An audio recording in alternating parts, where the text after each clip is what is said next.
The stars were quiet that night. The ship Hanbit moved slowly through the empty space between two galaxies. It was a small ship, not made for war. It was made for talking, for meeting new species, for finding friends in the darkness of space.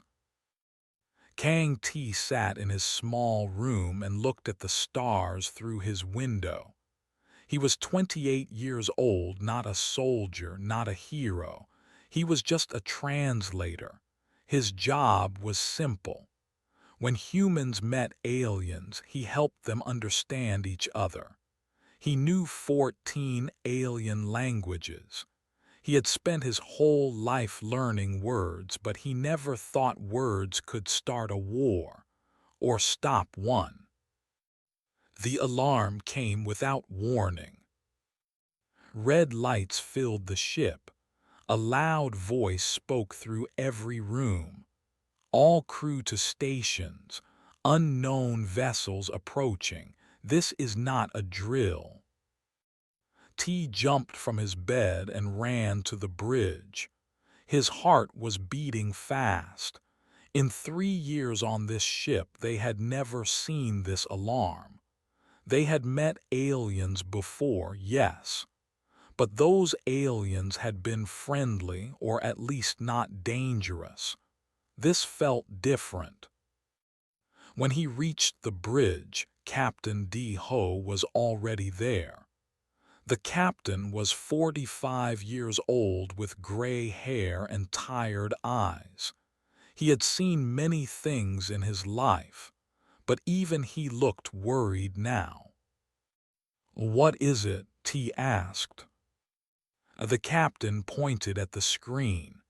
T looked and felt his blood turn cold. Ships, hundreds of ships. They were huge and black, shaped like sharp knives cutting through space. They moved together like a single creature, surrounding the Hanbit from all sides. "Solans," Dr. Una Park said. She was the ship's scientist, a woman of 34 with short hair and sharp eyes. "I never thought I would see them." T knew the name. Everyone knew the name. The Solans were the most feared species in the known universe. They had conquered half the galaxy.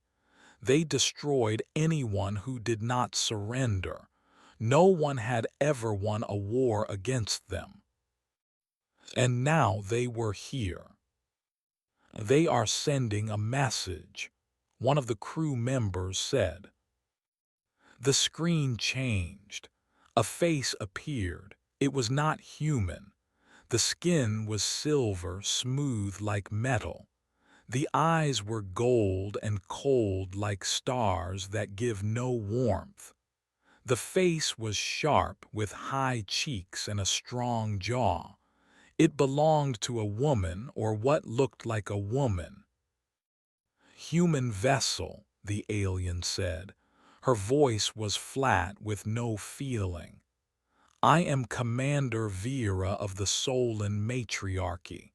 You have entered territory that now belongs to us. You will surrender.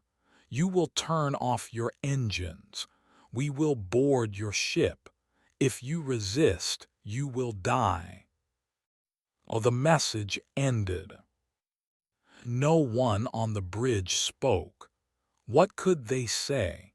They had no weapons that could hurt those ships. They had no speed that could escape them. They were going to die or they were going to become prisoners. Captain D. Ho closed his eyes for a moment. Then he opened them and stood straight. "We will not fight. We cannot win, but we will not beg. We are humans. We will face them with dignity." He looked at T. "You will translate. Whatever they say, whatever they want, you will be our voice." T wanted to say no. He wanted to hide. but he looked at the captain, at Dr. Yuna, at the crew members who trusted him. He nodded slowly. "I will do my best." The wait was short.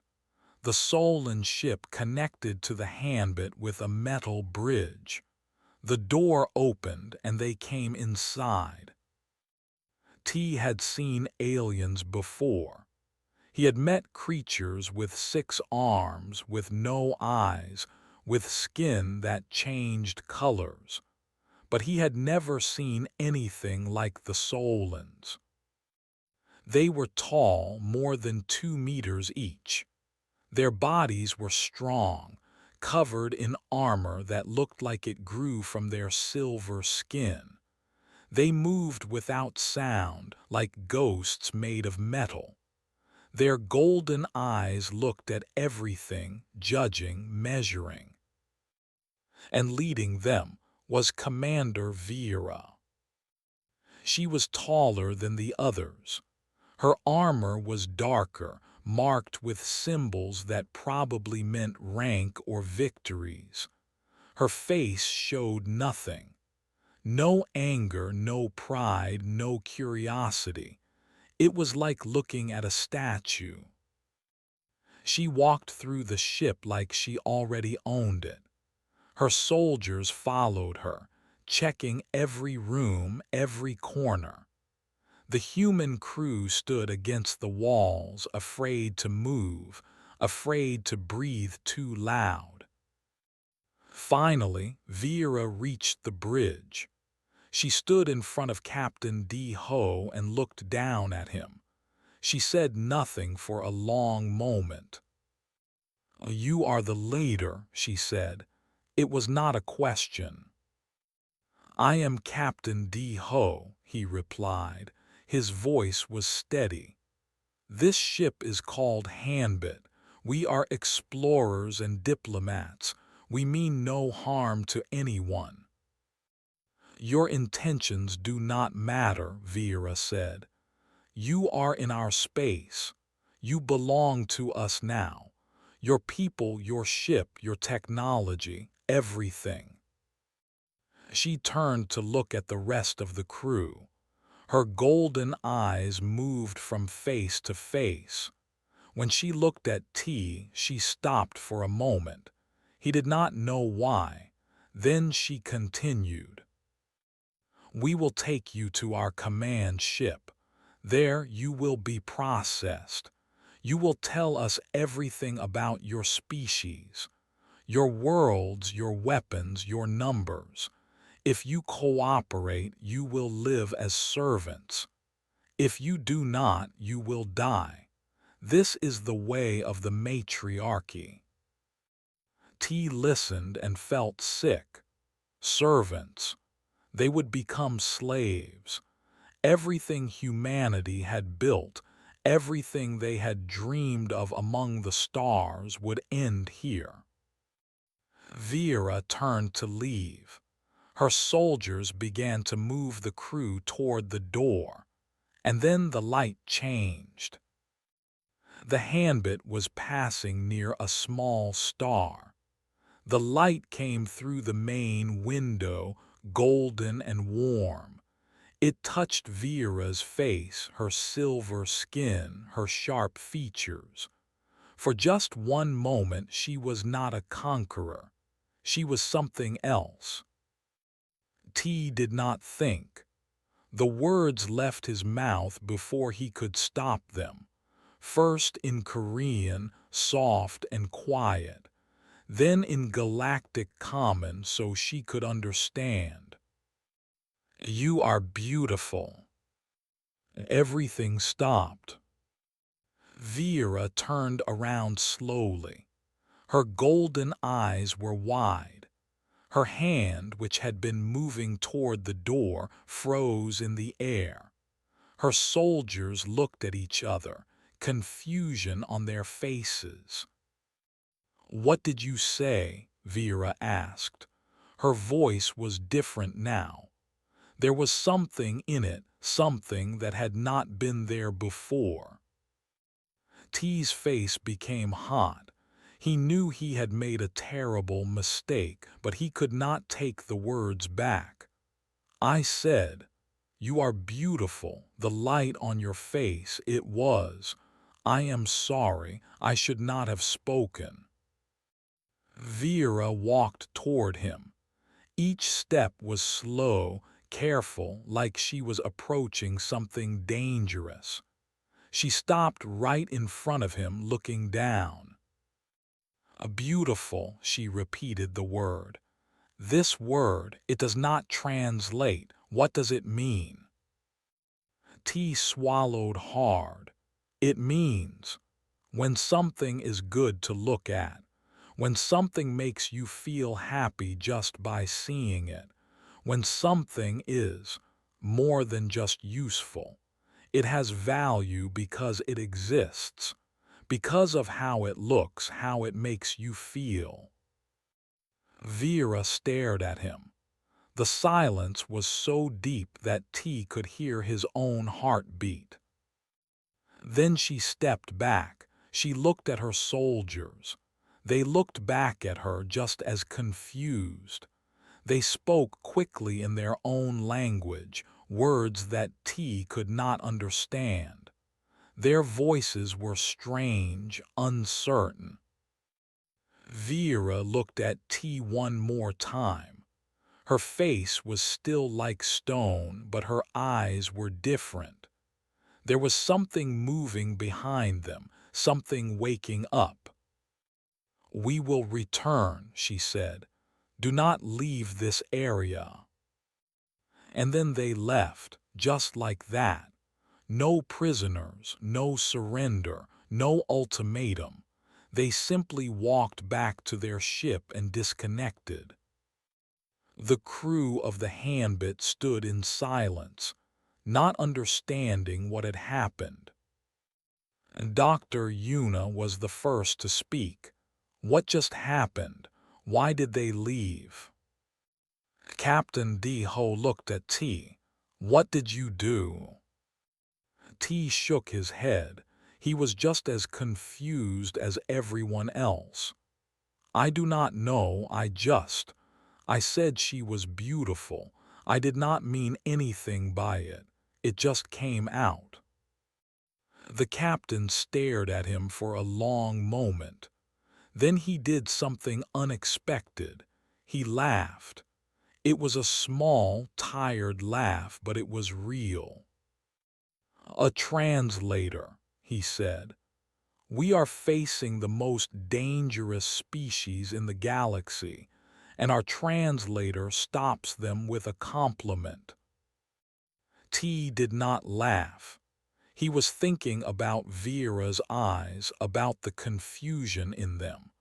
She had not understood the word beautiful, not just the meaning, but the idea behind it. What kind of species had no word for beauty? And what had he just started? Commander Vera stood alone in her chamber on the flagship.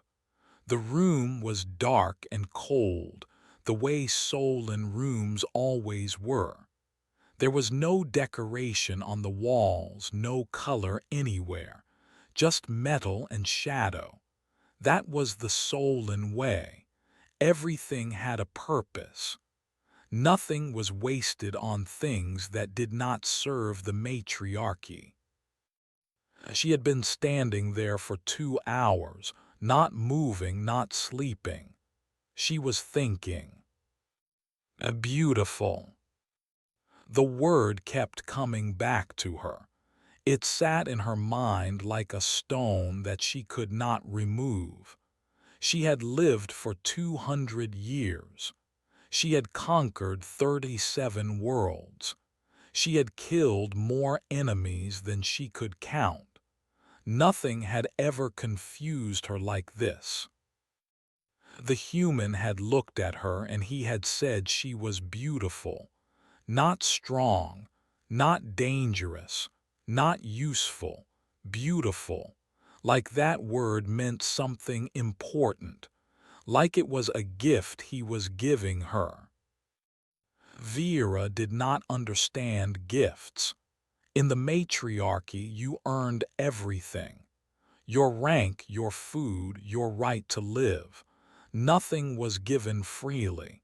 Nothing was just because. But that human had given her a word, freely, for nothing. Why? The door behind her opened. Vera did not turn around. She knew who it was by the sound of the footsteps. Kessa, her second in command. A younger warrior, only 90 years old, still learning the ways of conquest. "Commander," Kessa said, "the High Council has sent a message. They want to know why we did not take the human ship." "Tell them we are studying the enemy," Vera said. Her voice was flat, giving nothing away. "Tell them we will report when we have useful information." Kessa was quiet for a moment, then she stepped closer. "Commander, may I speak freely?" "You may." "What happened on that ship? The soldiers are talking. They say the human did something to you. They say he spoke a word that made you stop." Vera finally turned around. She looked at Kessa. The younger warrior was tall and strong like all Solans. Her silver skin was smooth, her golden eyes sharp. But there was something else in those eyes now. Something that Vera recognized because she felt it too. Curiosity. "He called me beautiful," Vera said. "Do you know this word?" Kessa frowned. "I have heard it before, in the languages of other species, but it does not translate properly. Our language has no match for it." "I know. I searched our entire database. We have 47 words for different types of combat. We have 32 words for different types of death. We have words for strength, for speed, for efficiency, for obedience. But we have no word for beautiful." Kessa tilted her head. "What does it mean?" Vera walked to her window and looked out at the stars. Somewhere out there, the small human ship was waiting. Inside it, a young man with soft eyes had looked at her and seen something that no one had ever seen before. "It means value without purpose," Vera said slowly. "It means something is good not because it is useful, but simply because it exists, because of how it looks, how it makes others feel." Kessa was silent. Vera could see her trying to understand, trying to make the concept fit into a mind that had been shaped by war since birth. "That does not make sense," Kessa finally said. "Everything must have purpose. That is the first law of the matriarchy. Purpose gives meaning. Purpose gives worth." "Yes," Vera agreed. "That is what we were taught. But what if there is another kind of meaning, another kind of worth?" She thought about the human's face when he spoke. He had been afraid. She could see that clearly. His heart had been racing, his hands shaking. But he had still spoken. He had looked at her, a conqueror who could kill him with one hand, and he had given her a compliment. No one had ever complimented Vera before. In 200 years, she had received orders, reports, and information. She had received respect based on fear. She had received obedience based on rank. but she had never received something given freely, with no expectation of return. It felt strange, like a wound but not painful, like hunger but not unpleasant. "Commander," Kessa said quietly, when the human spoke, "I felt something in my chest, like a pressure but not from injury. I do not know what it was." Vera looked at her. "You felt it too?" "Yes, when he said that word. When he looked at you that way, I felt. I do not have words for it. There are no words for it." Vera nodded slowly. This was important. If Kessa had felt it too, it meant this was not a weakness unique to Vera. It meant the feeling was real, something that all Solans might have hidden inside them. Something that had been buried for thousands of years. On the human ship Hanbit, the crew was having a very different conversation. Captain D. Ho sat in the small meeting room with Dr. Yuna and T. The other crew members were at their stations, watching the Solan fleet through their sensors. The enemy had not moved. They were just waiting, surrounding the Hanbit like a hand around a small bird. "I need to understand what happened," the captain said. "T, explain everything from the beginning." T felt tired. He had not slept since the Solans left. Every time he closed his eyes, he saw Vera's face, the confusion in her golden eyes. "I do not know what happened," he admitted. "I saw her in the light and I thought she looked. I do not know how to explain it. She looked like something from a painting, like art, and the word just came out." Dr. Yuna leaned forward. "You said she did not understand the word. She had to ask what it meant." "Yes, she said it did not translate. Their language has no word for beautiful." Dr. Yuna's eyes became bright. She stood up and started packing around the room. "No word for beautiful, no word for beauty. Do you understand what that means?" Captain D. Ho shook his head. "It means they have an ugly language." "No, no, no. It means much more than that." Dr. Yuna was excited now, her scientific mind working fast. "Language shapes thought. If a species has no word for something, they often cannot think about that thing properly. The Solans have conquered half the galaxy. They are the most efficient warriors we have ever seen, but they have no concept of beauty." She stopped packing and looked at both men. "I have read reports about the Solans.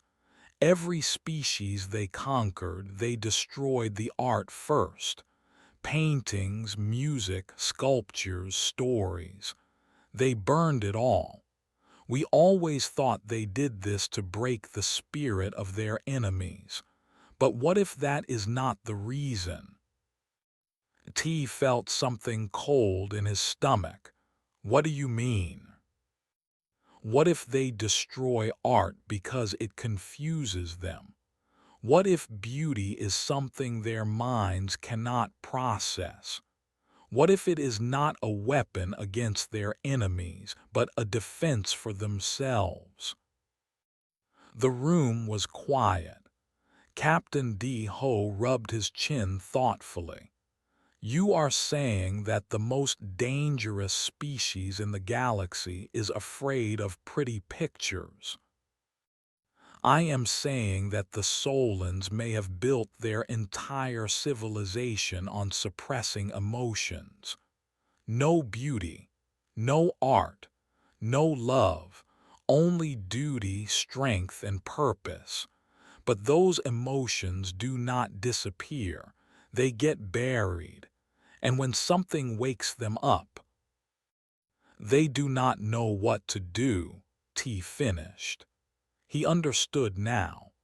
When he called Vera beautiful, he had not just confused her. He had woken something inside her that she had never felt before. Something her entire species had been running from for thousands of years. Captain D-Ho looked at the screen showing the Solan fleet. So what do? We cannot fight them, can we? Compliment them to death. It was a joke, but no one laughed. I do not know, Dr. Yuna admitted. But I think we should not run. I think we should wait and see what they do. This might be the first chance anyone has ever had to truly communicate with the Solans, not as enemies but as something else. Before anyone could respond, an alarm beeped softly. A crew member's voice came through the speaker. Captain, we are receiving a transmission from the Solan flagship. They are requesting a second meeting. The three looked at each other. Not a demand, T said slowly. A request. They said request. Captain D-Ho stood up. It seems they want to talk. T, are you ready to be our voice again? T thought about Vera's eyes, the way they had searched his face for answers. He thought about the pressure Kessa had felt in her chest. He thought about an entire species that had forgotten how to feel. Yes, he said, I am ready. The message came an hour later, delivered in Vera's cold voice, but with words that surprised everyone.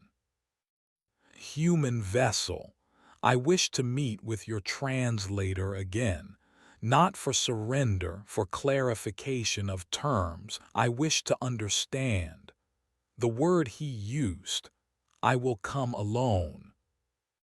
The crew of the Handbit had many questions, but only one answer. Humanity had faced the most powerful enemy in the galaxy, and somehow, accidentally, they had found a crack in the armor. Now they had to decide what to do with it. The meeting room was small and quiet.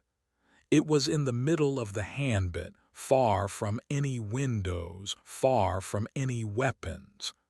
Captain D-Ho had chosen it carefully. He wanted the Solan commander to feel that this was a safe place, a place for talking, not fighting. T sat alone at a simple metal table. His hands were steady, but his heart was not. In a few minutes, he would be face to face with the most dangerous warrior in the Solan fleet, and he had to talk to her about beauty. The door opened. Vera walked in alone just as she had promised. She wore no armor this time, only a simple gray uniform that covered her tall body. Without the battle gear, she looked different. Still powerful, still dangerous, but also somehow smaller, more real. She stopped across the table from T and looked at him. Her golden eyes were the same, but the coldness in them had changed. Now there was something else, something hungry. Sit, please, T said, pointing to the chair across from him. Vera looked at the chair for a moment as if sitting was something strange to her. Then she sat. Her movements were stiff, careful, like she was doing something for the first time. For a long moment, neither of them spoke. The silence was heavy, but not uncomfortable. It felt like the silence before a storm full of things waiting to happen. "I have questions," Vera finally said. Her voice was quieter than before, less commanding. "I need you to answer them." "I will try," T said. "Why did you say that word to me? Beautiful. What did you want from me?" T thought carefully before answering. "I wanted nothing. It was not a plan or a trick. I saw you in the light and I thought you looked. I thought you looked like something worth looking at." The word came out before I could think. Vera frowned. "Worth looking at, but I am a warrior. My worth is in my strength, in my victories, not in how I look." "For your people, yes. But for humans there are many kinds of worth. We value strength, but we also value other things. Art, music, the way light falls on a face, the shape of a flower, things that make us feel something, even if they serve no purpose." Vera leaned forward. "Feel something. This is what I do not understand. What do you feel when you see something beautiful?" T thought about how to explain it. It was like trying to describe color to someone who had never seen. How do you put words to something so basic, so natural, that you never had to think about it before? "It is like a warmth," he said slowly, "in your chest. Like when you eat good food after being hungry or when you come inside from the cold. But it is not for the body. It is for the mind, for the heart. You see something beautiful and for a moment everything else goes away. All your worries, all your fears, you just feel good, happy, grateful that you are alive to see it." Vera was very still. Her eyes never left his face. "I do not know these feelings, happiness, gratitude. These words exist in other languages, but I have never felt them." "Never." "In the matriarchy we do not feel. We act, we obey, we serve. Feelings are weakness. They make you slow, make you doubt, make you vulnerable. So we learn to push them down, to ignore them. After enough years we forget they exist." T felt something twist in his chest. It was sadness, he realized. Sadness for this powerful warrior who had lived 200 years and never felt joy. "That sounds very lonely," he said quietly. Vera tilted her head. "Lonely. Another word I do not fully understand, but I think I know what it might mean. There is an emptiness. I have felt it for as long as I can remember. I thought it was normal. I thought everyone felt it. But now—" She looked down at her hands, silver and strong hands that had killed countless enemies. "When you called me beautiful, the emptiness changed. Just for a moment. It became smaller. Something filled it, something I cannot name. And I have not been able to stop thinking about it." T reached across the table slowly. He did not touch her, just let his hand rest near hers, close enough that she could reach for it if she wanted to. "On my world," he said, "there was a woman who raised me, my grandmother. She was not rich or powerful. She was just a small old woman who sold vegetables in a market. But every day when I came home from school, she would look at me and smile and call me her handsome boy." Vera watched him, listening carefully. "It did not matter if I had a good day or bad day. It did not matter if I did well in school or made mistakes. She always looked at me like I was the most important thing in the world, like just seeing my face made her happy." His voice became softer. "She died 5 years ago. I was with her at the end. She held my hand and told me to remember that I was loved, that I was beautiful, not because of anything I did, but just because I existed, because I was her grandson." T looked at Vera. Her golden eyes were bright, brighter than before. There was something in them that looked almost like tears, though her people might not even have that ability. "That is what beautiful means to me," he said. "It is not just about how things look. It is about how they make you feel. It is about being seen, being valued, not for what you do, but for who you are." Vera was silent for a long time. When she finally spoke, her voice was different, smaller, younger. "No one has ever looked at me that way. In 200 years, no one has ever seen me as anything but a warrior, a tool, a weapon for the matriarchy." "Then the matriarchy was blind," T said simply.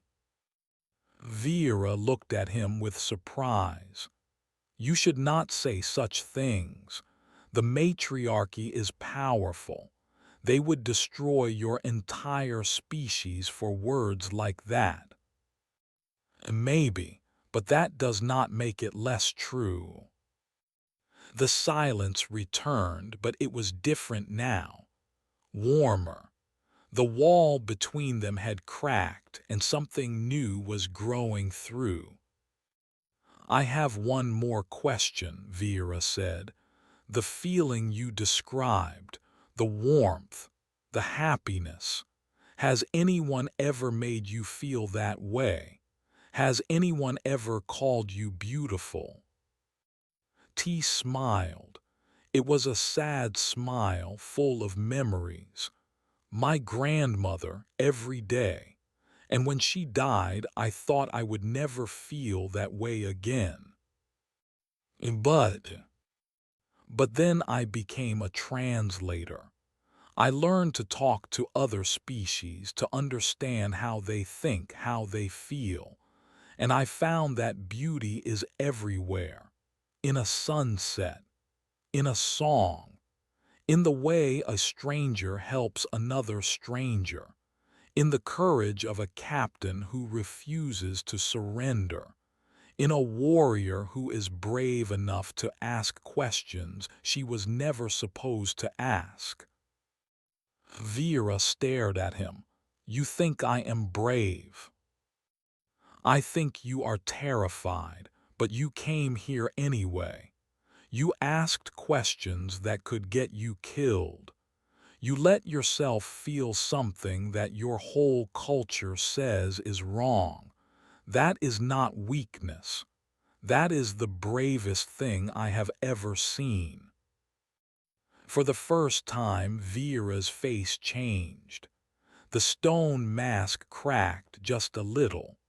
Her lips moved, not quite a smile, but something close to it, something trying to be born. You are strange, human, Kang T. You are small and weak, and you would die in seconds against any of my warriors. But you make me feel things I do not understand. You make me want to understand them. She stood up slowly. The meeting was ending, but something had changed between them, something that could not be taken back. I will return to my ship, Vera said.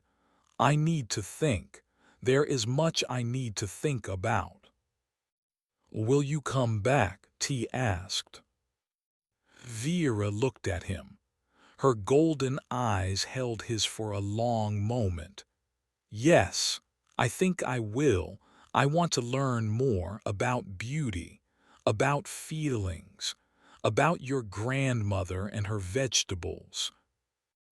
T laughed. It was a small laugh, but real.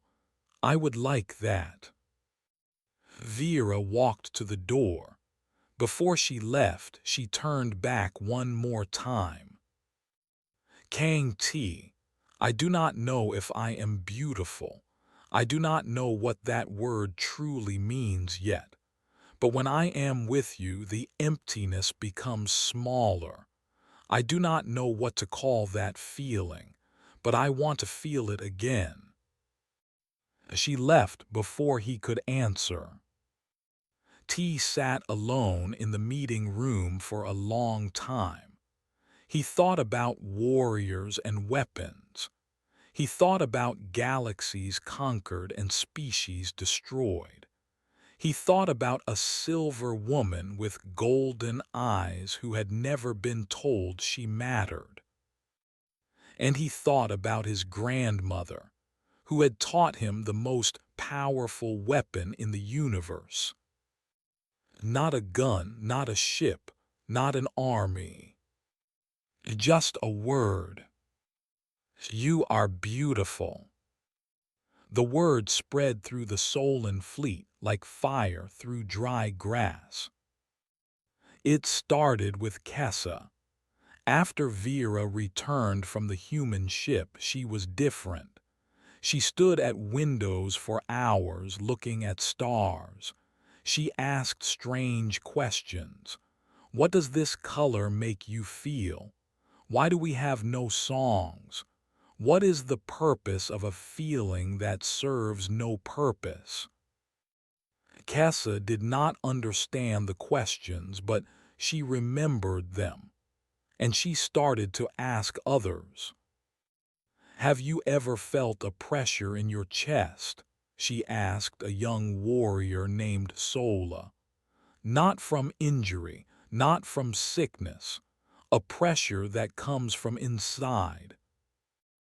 Sola was quiet for a long time. Then she nodded slowly. Yes, sometimes, after battle when I am alone or when I see certain things, the way light moves through space, the pattern of stars, I feel something but I do not know what to call it. The humans have a word for it, Kessa said. They call it beauty. The word moved from warrior to warrior, in the training rooms, in the eating halls, in the quiet moments before sleep.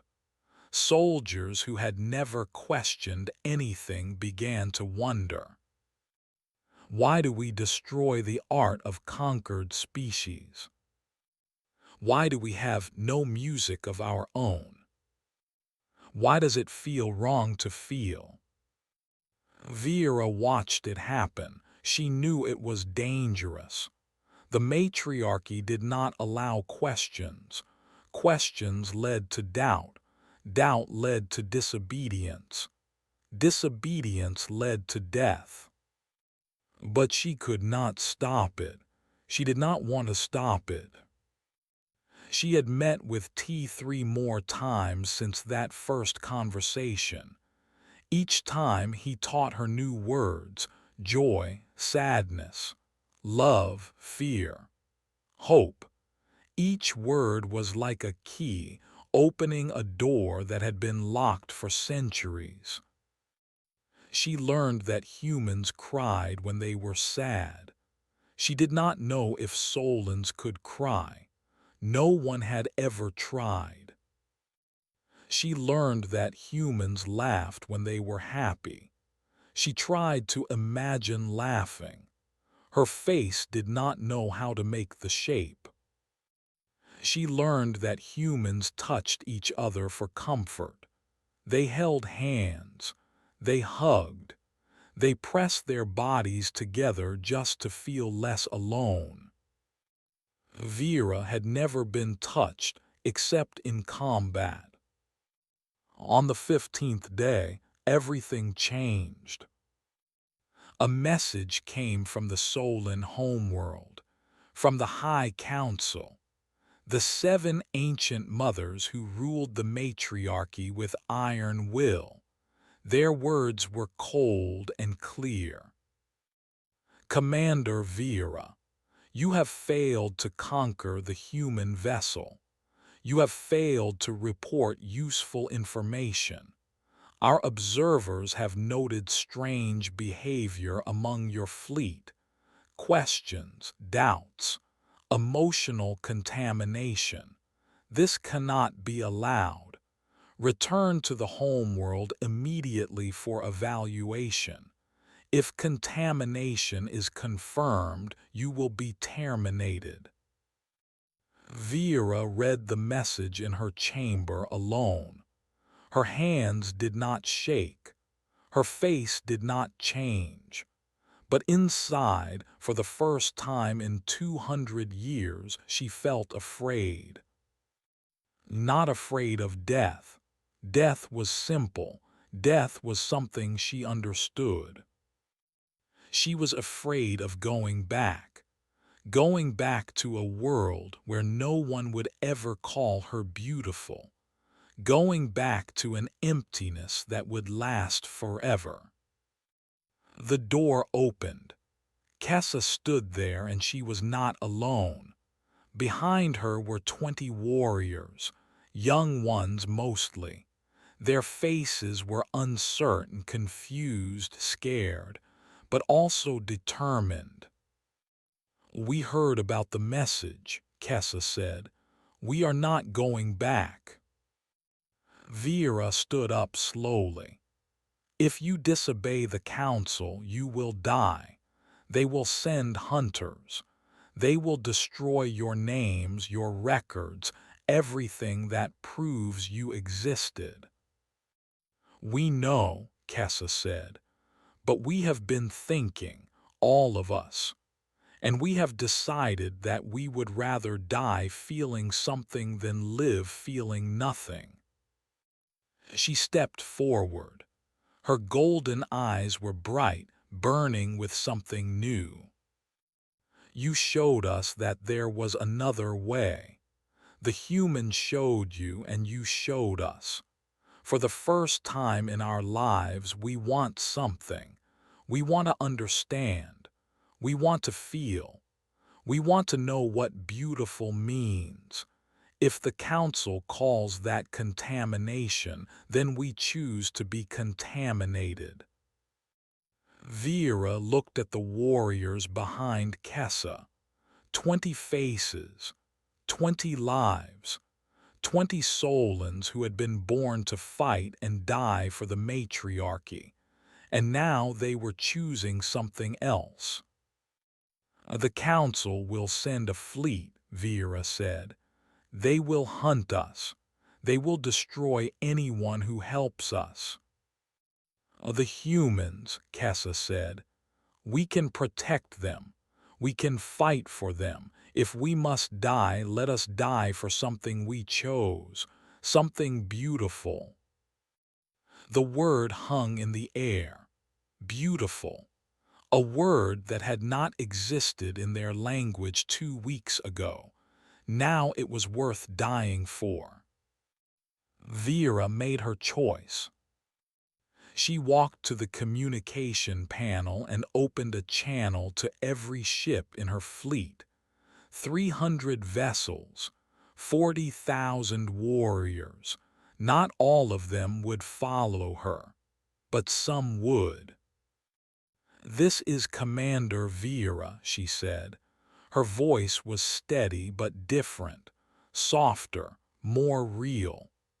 "I have been ordered to return to the homeworld for termination. The Council believes I have been contaminated by emotions. They believe this is a weakness.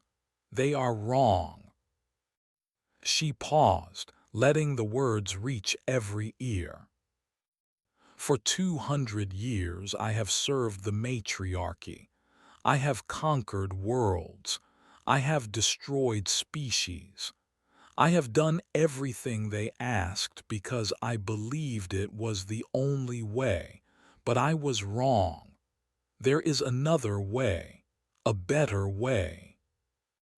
She thought about T, about his grandmother, about a small old woman selling vegetables who had taught him to see beauty in everything. "The humans have something we do not. They feel. They love. They see beauty in the universe and it makes them happy. We have spent thousands of years running from these feelings, burying them, pretending they do not exist. But they do exist. I have felt them, and I choose to feel them again." Her voice grew stronger. "I will not return to the homeworld. I will not submit to termination. I will stay here and I will protect the humans who showed me that I am more than a weapon. If you choose to join me, you will be hunted. You will be called traitors. You will probably die, but you will die feeling something. You will die free." She ended the transmission and waited. For a long moment nothing happened. Then one by one ships began to signal. 100, 200. By the time the count finished, more than half her fleet had joined her. The rest fled back toward the homeworld, carrying reports of the rebellion. War was coming. The High Council would not allow this challenge to stand. They would send everything they had to destroy the contaminated fleet and the humans who had started it all. But for now, in this moment, Vera felt something she had never felt before. A hope. She contacted the human ship. T's face appeared on her screen, worried but unsurprised. He had known this moment would come. "The Council will send a fleet," Vera told him. "They will try to destroy you, to destroy all of us." "I know," T said. "We will fight them. My warriors and we will protect you." T was quiet for a moment. Then he smiled, that strange human expression that still confused her. "Why?" he asked. "We are small and weak. We have nothing to offer you." Vera thought about the question. A month ago she would have had no answer. A weapon does not need reasons. A weapon just obeys. But she was not a weapon anymore. "Because you saw me," she said. "You looked at me and saw something no one else had ever seen. You gave me a word that changed everything. You gave me beauty." She paused, and her next words came harder, like rocks pulled from deep underground. "In my entire life, no one has ever given me anything without wanting something in return. You gave me that word freely. You asked for nothing. That is worth protecting. That is worth dying for." T's eyes were wet. Humans cried when they felt strong emotions. She had learned. She wondered what it felt like. "I hope it does not come to dying," he said. "So do I," Vera agreed. "But if it does, I will die knowing that I felt something real. I will die knowing that someone called me beautiful. There are worse ways to end." The communication ended. Vera stood alone in her chamber, surrounded by stars and shadows. Somewhere out there, a fleet was gathering to destroy her. Somewhere out there, a small human ship held the man who had changed her world. She was not afraid. For the first time in 200 years, Commander Vera felt alive. And that was beautiful. The battle came on a day without dawn. In space there is no morning. There is only darkness and stars and the cold light of distant suns. But the crew of the Handbit felt it anyway. Something heavy in the air. Something ending and beginning at the same time. The Council fleet arrived in waves. 200 ships at first, then 300 more, then more still. By the time they finished appearing, 500 warships filled the sky like a wall of black metal.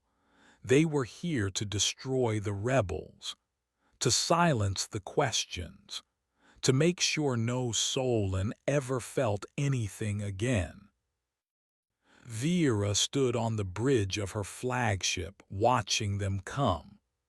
Behind her, the ships of her rebel fleet formed a protective circle around the small human vessel. 160 ships against 500. The numbers were bad, but numbers were not everything.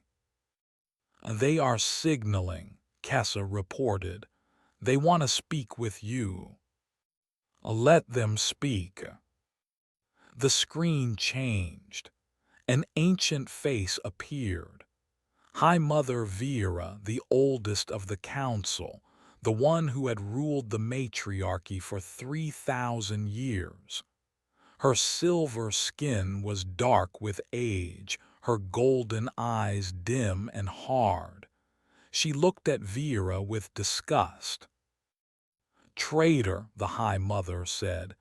"You shame your ancestors, you shame your species. This madness ends now. Surrender the humans. Return your fleet to our control. Do this and we may show mercy. You will only be terminated, not tortured first." Vera smiled. It was a small smile, still new on her face but real. "I have a different offer," she said. "Go home. Leave us in peace. Let us live our own way. You can keep your empire and your silence. We want no part of it anymore." The High Mother's face twisted with anger. "You ask us to allow contamination to spread, to let this sickness infect the galaxy. Never. Emotions are weakness. Feelings are death. We burned them out of our species 1,000 years ago, and we will burn them out again." "You did not burn them out," Vera said quietly. "You just buried them. They were always there, waiting. All it took was one word to wake them up. Then we will make sure no one ever speaks that word again." The screen went dark. The Council fleet began to move. The battle was chaos. Ships exploded in silence. bright flowers of fire blooming and dying in the emptiness. Beams of energy cut through the darkness. Metal screamed and tore. Thousands of warriors died in moments on both sides, their bodies lost to the cold forever. Vera fought at the front, her flagship leading charge after charge. She was a warrior still. That had not changed. But now she fought for something different, not for conquest, not for the council, for the small ship behind her and the man inside it who had shown her another way. Kessa fought beside her, and Sola and all the others who had chosen feeling over emptiness. They were outnumbered, outgunned, losing ships with every exchange. But they did not retreat. They did not surrender. They fought like they had never fought before. On the handbit, T watched the battle through the small bridge window. Captain D. Ho stood beside him, and Dr. Yuna and all the crew members who had survived this impossible situation. They could not fight. Their ship had no weapons. All they could do was watch and hope. "They are dying for us," T said. His voice was thick with emotion. "All those warriors, they are dying because of a word I said. They are dying because they chose to," Dr. Yuna replied. "You gave them a choice they never had before. What they do with that choice is their own." But T could not accept that. He had started this. His word had cracked open a world. He could not just watch while others paid the price. "I need to talk to Vera," he said. "I need to help." "How?" Captain D. Ho asked. "What can you possibly do?" T did not know, but he knew he had to try. He ran to the communication room and opened a channel to Vera's flagship. Her face appeared, streaked with smoke, lit by emergency lights. Behind her, he could hear alarms and shouting. "T," she said, "you should not be contacting me. It is dangerous." "I had to," he said. "Vera, I cannot watch you die for me. There must be another way." "There is no other way. The Council will not stop. They will destroy everything rather than let emotions spread." T thought desperately. There had to be something. Some weapon he had not considered. Some word he had not spoken. And then it came to him. "Vera," he said slowly, "you said the Council burned emotions out of your species 1,000 years ago. But they did not really destroy them. They just suppressed them. That means somewhere deep inside every Solan, the ability to feel is still there." "Yes, so we do not need to defeat the Council fleet. We need to wake them up, just like I woke you up." Vera stared at him. "How? I cannot speak to every ship. I cannot reach every warrior." "You do not need to speak. You need to show them. Let them see what they could have. Let them see what they are fighting against." T turned to Dr. Yuna, who had followed him. "Is there a way to broadcast a message to all ships, both fleets?" Dr. Yuna's eyes widened as she understood. "Yes, yes, I can do that. It will take a few minutes, but I can open a channel to everyone. Do it." While Dr. Yuna worked, T looked back at Vera's face on the screen. "I need you to tell them your story. Tell them what you felt when I called you beautiful. Tell them about the emptiness and how it became smaller. Tell them they can have that too." "I am not good with words," Vera said. "I am a warrior. I know how to fight, not how to speak." "Then fight with words. Fight for the people who have never been told they matter. Fight for the children who will be born into silence. Fight for yourself. Show them the Vera I met, the one who was brave enough to ask questions, the one who was beautiful enough to change the world." Vera was silent. Around her the battle continued. Ships burned. Warriors died. Time was running out. Then she nodded. "I will try." The channel opened. Every ship in both fleets received the same message. Vera's face appeared on 1,000 screens, in 1,000 rooms, seen by 100,000 golden eyes. As she spoke, "My name is Vera. I have served the matriarchy for 200 years. I have killed more enemies than I can count. I was the perfect weapon. I felt nothing. I wanted nothing. I was empty. And then a human looked at me and called me beautiful. I did not understand the word.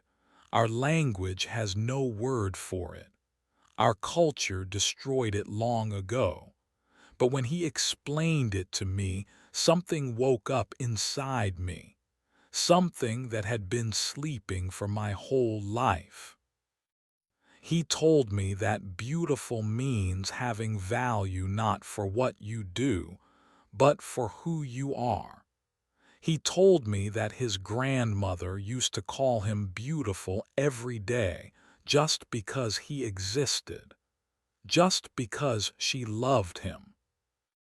No one has ever loved me. No one has ever looked at me and felt joy just from seeing my face. I have been useful. I have been strong. But I have never been loved. Until now. I have felt things in these past weeks that I did not know were possible. Joy, hope, connection. I have felt what it means to be seen, to matter, not as a weapon, as a person. The Council tells you that emotions are weakness. They are wrong. Emotions are what make us real. Without them, we are just machines. We eat and fight and die, and none of it means anything. But with them everything means something. A sunset becomes beautiful. A touch becomes comfort. A life becomes precious. I do not want to fight you. I want you to feel what I have felt.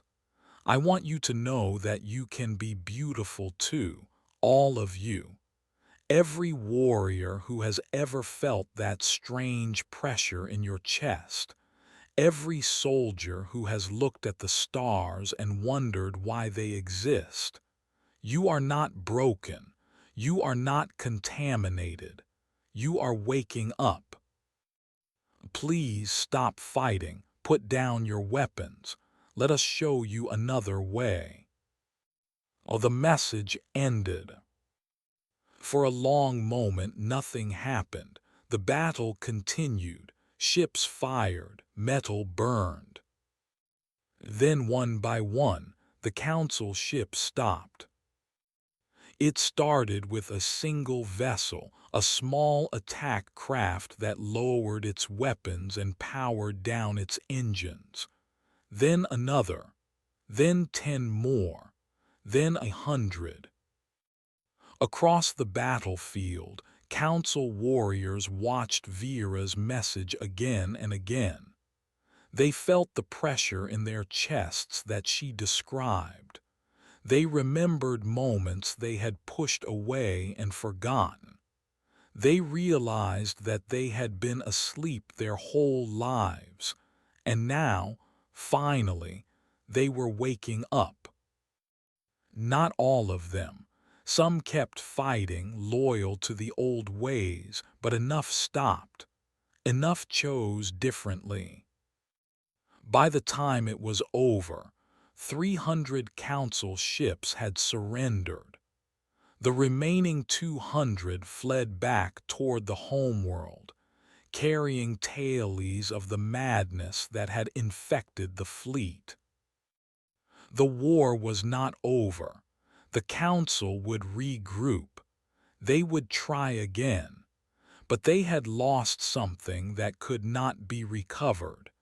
They had lost the absolute obedience of their warriors. They had lost the silence they had enforced for 1,000 years.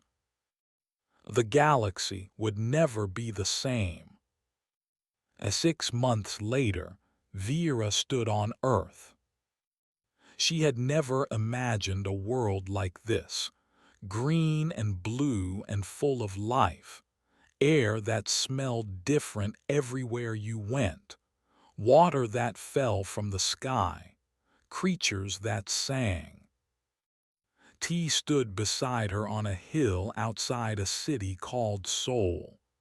The sun was setting, painting the sky in colors she had never seen before. Orange and pink and purple, all bleeding together like a painting.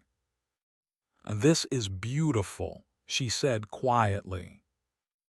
T smiled. He had heard her say those words 100 times now, but each time they still filled him with warmth. "Oh, yes," he agreed, "it is." Vera looked at him. In the months since the battle, she had changed. She smiled now sometimes. She laughed occasionally. She had learned to cry. The emptiness inside her was almost gone, filled with 1,000 new feelings that she was still learning to name. "Kang T," she said, "I have learned many human words, but there is one I have not yet said, one that feels bigger than the others." He looked at her curiously. "What word?" Vera turned to face him fully. The sunset light caught her silver skin, her golden eyes, just as it had on that first day. But now her face was different, alive, real. "Thank you," she said. "Thank you for seeing me. Thank you for waking me up. Thank you for showing me that I could be more than a weapon." T felt tears in his eyes. He did not wipe them away. "You did all the hard work," he said. "I just gave you a word. You built a revolution with it." "One word can change everything," Vera replied. "You taught me that." She reached out and took his hand. Her skin was cool, but her grip was gentle. She was still learning how to touch without breaking, still learning how to be soft. "On my world," she said, "we have started teaching new words. Beauty, joy, love. The children are learning them first. In a generation, maybe two, we will have a language that lets us feel." "That sounds beautiful," T said. Vera squeezed his hand. "You know what else is beautiful?" "What?" She smiled. It was still a new expression on her face, still a little strange but more real every day. "You are," she said. "You are beautiful, Kang T, and I am grateful every day that I am alive to see you." The sun finished setting. The stars came out, the same stars that Vera had looked at for 200 years without feeling anything. Now they made her happy. Everything made her happy. Because finally, after all those years, she was alive. She was seen. She was loved. She was beautiful. And that was enough. That was everything.